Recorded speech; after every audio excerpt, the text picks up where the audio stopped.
My name is Stacy Dillinger, and I'm going to be talking to you about MTSS for reading.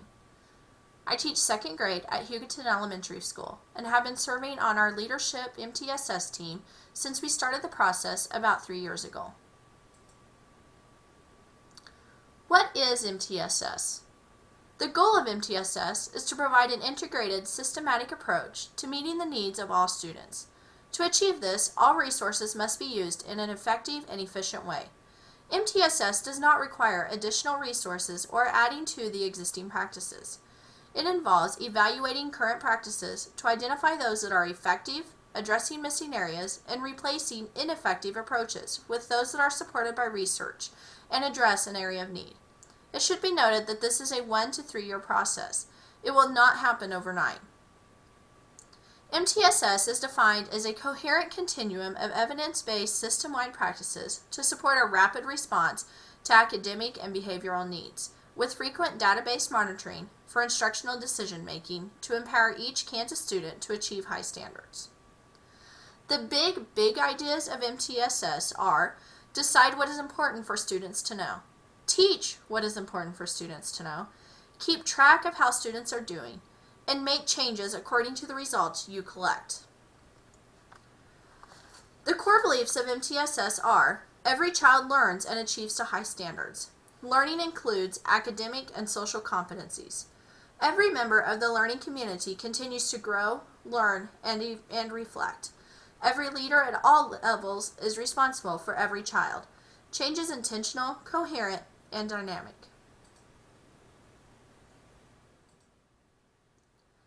The MTSS uses the hybrid model. It is a model that incorporates both problem solving and the protocol models. We're going to bring each piece of it to life now. The outside of the framework consists of leadership, professional development, and an empowering culture. Leadership is an essential component to create sustainable change within the system. When moving to a multi-tier system, there are formal structures of leadership that are necessary to ensure consistent information and support to all stakeholders involved. It should be stressed that everyone on the leadership team is a leader and expected to relay consistent information to all stakeholders. Professional development is the second essential component wrapped around MTSS. Supporting the professional development around MTSS practices requires a carefully designed and executed plan. Professional development should be designed in such a way that not only do all staff receive initial training and implementation support, but systems are in place to monitor fidelity and provide ongoing support to individual staff as needed. An empowering culture proves to be one of the most challenging components to create, but it is key to creating a system that is sustainable. In an empowering culture, staff and students become actively involved in the process of school improvement. The leadership team not only provides skills and opportunities, but also encourages and recognizes active involvement of others in decision making. These three components work together to create the change management that must occur for any effort to become sustainable. As we look inward, the focus will shift to curriculum, instruction, and assessment, which interact to directly influence the system's ability to understand and meet each student's needs. Curricular materials used at all levels must be evidence-based and should align with Kansas State Common Core standards. The issue of which curriculums used is not as important as ensuring that all essential components of the content area are addressed and are available to trained staff to use appropriately.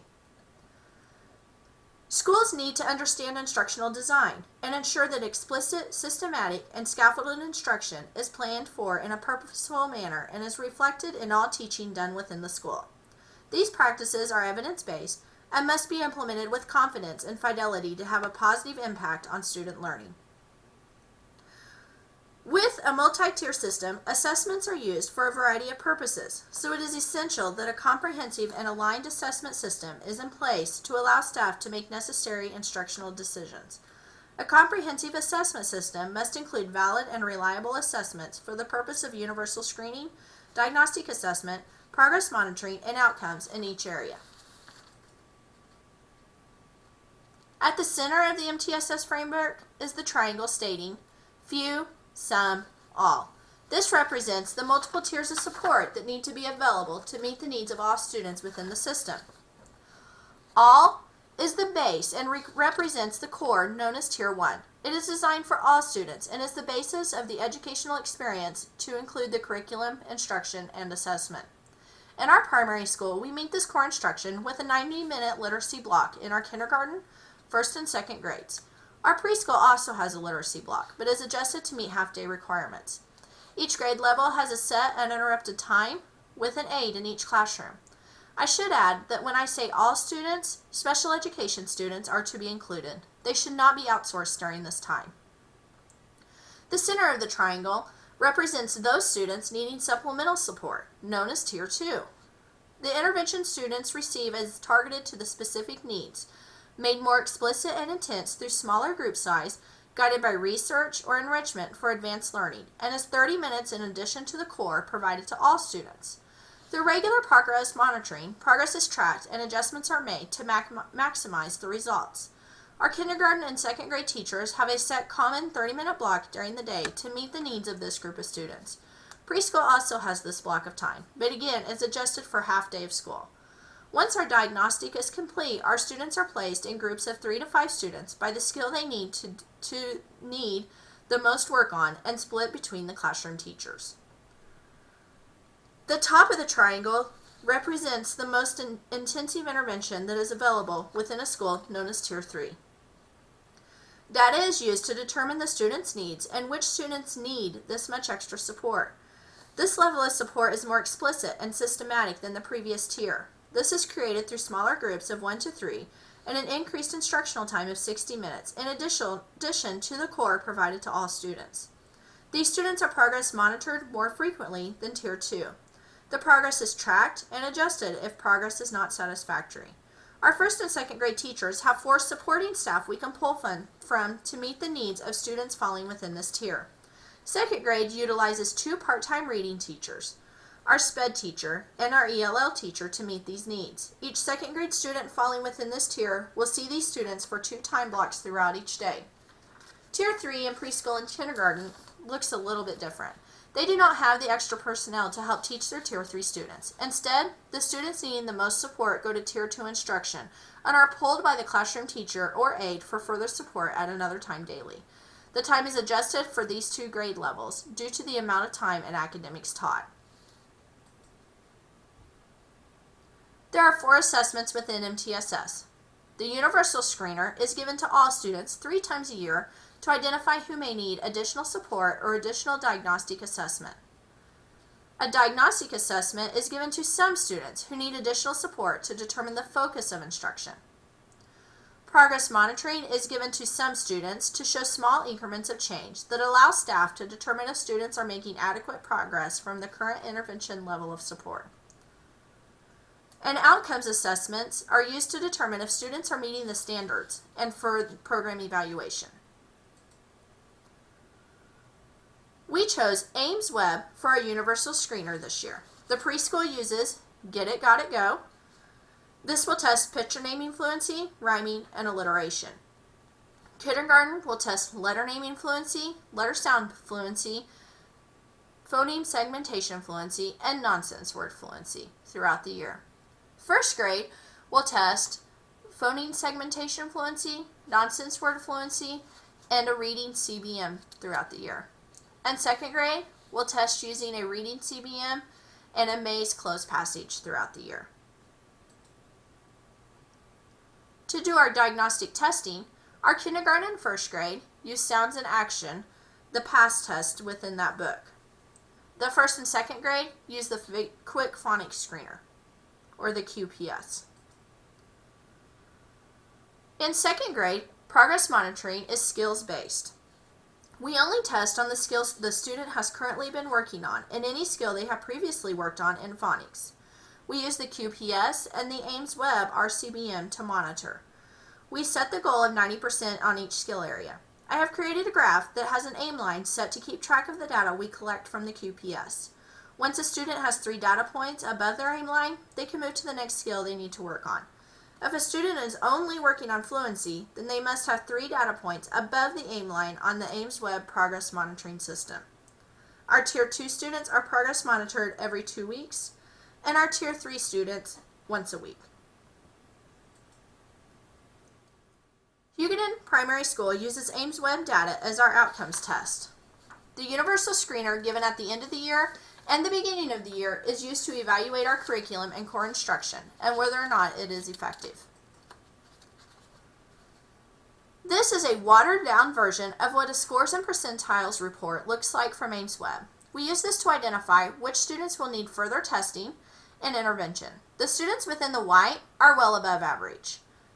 The students within the blue are above average. The students within the first group of green are average, and the students in the second group of green can sometimes be yellow.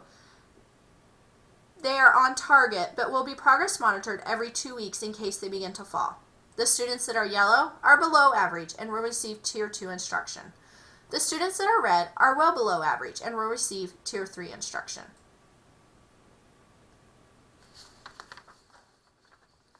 The next step in the MTSS process, once the universal is complete, is to quadrant sort those students. These numbers are based on our second grade winter screening. Group 1 are the students that are accurate and fluent with a 95% accuracy or higher. They read 80 correct words per minute or more with a 95% accuracy or better. The students within Group 1 will be going to an enrichment group for us. Group 2 are the students that are accurate and slow. They read 79 words correct or less with a 95% or higher accuracy. The student that you see that is green will not be in an intervention group, but she will be progress monitored every 2 weeks to see that she hasn't fallen. The student in yellow is a Tier 2 student and will receive 30 minutes of instruction every single day just on fluency. Group 3 students are students that are inaccurate and slow. They read 79 correct words per minute or less with a 94% or lower accuracy. Students within Group 4 will be diagnostic test with the QPS and receive intervention on their given skill. The student that you see here is red, so they will be getting 60 minutes extra support during the day. Students within Group 4 are the students that are inaccurate and fluent. They read 80 or more correct words per minute and were 94% or lower accuracy. These students will actually be retested. If he or she moves to Group 1, they'll be progress monitored every 2 weeks to make sure they stay accurate. If they move to another group, they will work on that skill. If they stay in Group 4, they will be diagnostic tested with the QPS and receive intervention on their given skill. Our second grade team has chosen to do intervention 4 days a week, Monday through Thursday. Our Tier 2 students receive a 30-minute block of intervention at the same time by a second grade teacher. They are grouped according to their skill need with between 3 to 5 students. Our Tier 3 students receive 40 minutes of intervention in 2 20-minute time blocks 5 days a week with our 2 part-time reading teachers, our SPED teacher, and our ELL teacher. These students are in groups of 1 to 3 based on their skill. On Fridays, our team has PLC for 1 hour during the time that our intervention occurs the other 4 days. The students that have fallen in Tier 1 or Tier 3 will receive enrichment during our Tier 2 intervention time. We break this group into 4 smaller centers. Each group will go to 1 center for 4 days. Comprehension is 1 center where students are doing hands-on before reading, during reading, or after reading activities. Another group is Lucas E. Calkins writing. Students can also go to AR reading 1 day a week. And the computer lab is our other center where students will do RAS Kids or Education City. We needed more hands than we had available, so we had parent volunteers or grandparent volunteers come in and help with our groups. And our aide also helps. These people are invaluable to us. If it weren't for them, we would not have intervention time at all. The following resources I relied on very, very heavily for my presentation. Thank you for your time.